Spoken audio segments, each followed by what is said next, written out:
Hello दोस्तों, राधे राधे। कैसे हो आप सभी लोग। तो आज के ब्लॉग की शुरुआत हो रही है मेरे घर से ही।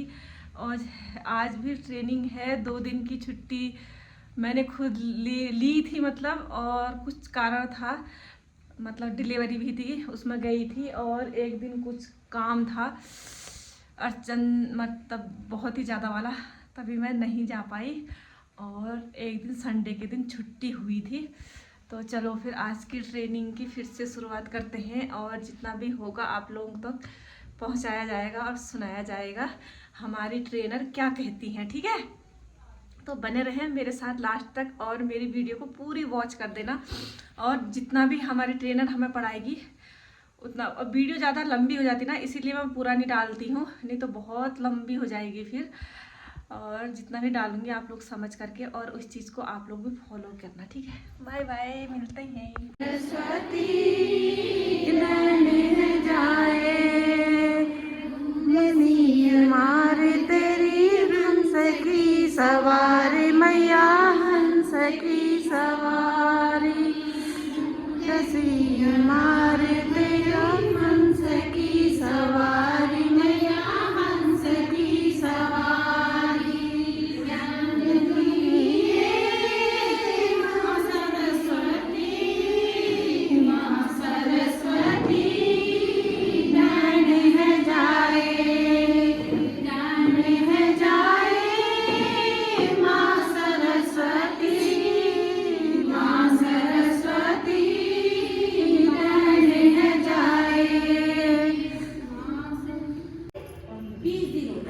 या फिर 10 से 20 दिन भी होता है। ये जल्दी खत्म होगी, जल्दी बनेगी, फिर खत्म होगी, फिर बनेगी, फिर खत्म होगी, ऐसा चलता है। ठीक है, और तुम लोगों को पता है जब आरबीसी टूटती है, आरबीसी खत्म होती है, तो उससे बिलिरुबिन निकलता है। बिलिरुबिन किसमें बढ़ता है, किसमें घटता है? बिलिरुबिन सुना है ना, पीलिया में कहते हैं बिलिरुबिन कितना है। पीलिया कितने पॉइंट है का मतलब क्या होता है कि उसके अंदर बिलिरुबिन माने जो पीला पीला पदार्थ हमारे लीवर से निकलता है, जिसकी वजह से पूरी बॉडी पीली हो जाती है, आंखें पीली हो जाती हैं, होता है ना। हाँ, पीलिया का पॉइंट मतलब वही कि बिलिरुबिन कितना है आपकी बॉडी। आप लोग रिपोर्ट पढ़ते नहीं होंगे, बिलिरुबिन टोटल 1.2 बिलिरुबिन ही होता है। वो पीलिया जिसको तुम पीलिया बोलते हो वो बिलिरुबिन होता है। वो कहाँ से निकलता है? जब हमारी आरबीसी बनी, आरबीसी 120 दिन बाद वो खत्म होगी। अब खत्म होगी तो टूटेगी तो उसके अंदर से बिलिरुबिन निकलता है। ठीक है, जब अब देखो ये बहुत दिनों में टूट रही है, 120 दिन में टूट रही है, तो इससे कम बिलिरुबिन। अब ये जो ये वाली है हंसियाकार वाली, ये जल्दी जल्दी टूटते रहे, ज़्यादा बिलिरुबिन नहीं आएगा, तो इसमें पीलिया के लक्षण भी आते हैं। सिकल सेल एनीमिया में पीलिया के लक्षण भी आते हैं। क्यों? क्योंकि इसमें जल्दी जल्दी आरबीसी बन रही है, जल्दी टूट रही, जल्दी बन रही, जल्दी टूट रही है। जितना टूटेगी उतना बिलिरुबिन निकालेगी। आरबीसी जब टूटती है, आरबीसी माने लाल रक्त कोशिकाएं जब टूटती हैं और नई बनती हैं, उस समय बिलिरुबिन निकलता है। अब ये देखो, ये 120 दिन नॉर्मल वाली 120 दिन में टूट रही, तो कम निकलेगा ना, 120 दिन बाद निकलेगा, फिर 120 दिन बाद, और इसमें 20-20 दिन बाद निकलेगा। 10 से 20 दिन में टूटेगी, फिर निकलेगा। इसलिए इसमें पीलिया वाले लक्षण भी आते हैं। समझ में आ गया? सिकल सेल एनीमिया समझ में आ गया? एक ये आनुवंशिक रोग होता है, एक पीढ़ी से दूसरी पीढ़ी में जाता है। इसमें क्या होता है, जो हमारी नॉर्मल आरबीसी का शेप कैसा होता है, गोल होता है, परंतु इसमें क्या हो जाता है, हंसी आकार हो जाता है। इससे क्या होता है, पूरे शरीर में ब्लड की पूरी अच्छे से सप्लाई नहीं हो पाती है। ब्लड की सप्लाई नहीं हो पाएगी तो ऑक्सीजन की सप्लाई भी नहीं हो पाएगी। ब्लड और ऑक्सीजन हमारे शरीर के लिए सबसे ज़्यादा इंपॉर्टेंट है। ब्रेन में अगर 5 मिनट से ज़्यादा ऑक्सीजन नहीं होगी तो ब्रेन डेड हो जाएगा।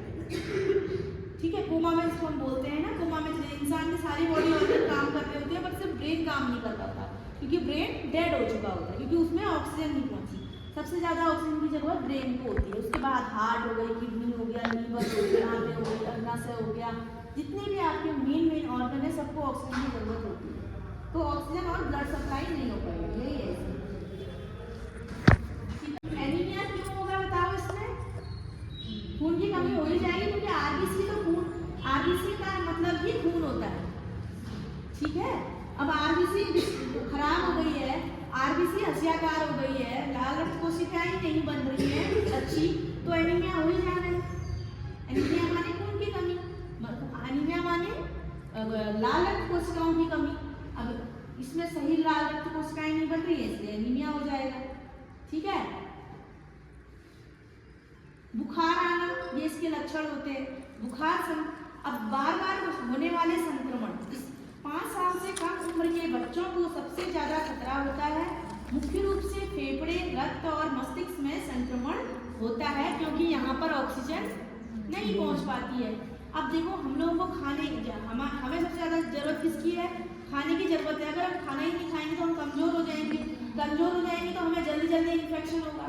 वही है, ब्रेन को खाना तो चाहिए नहीं, ऑक्सीजन चाहिए। ऐसे ही फेफड़ों को खाना नहीं चाहिए, ऑक्सीजन चाहिए। अगर उनको ऑक्सीजन ही नहीं पहुंच रही है, उनका खाना ही नहीं पहुंच रहा है, तो वो भी कमजोर हो जाएंगे और उनमें जल्दी जल्दी इन्फेक्शन हो जाएगा, संक्रमण हो जाएगा।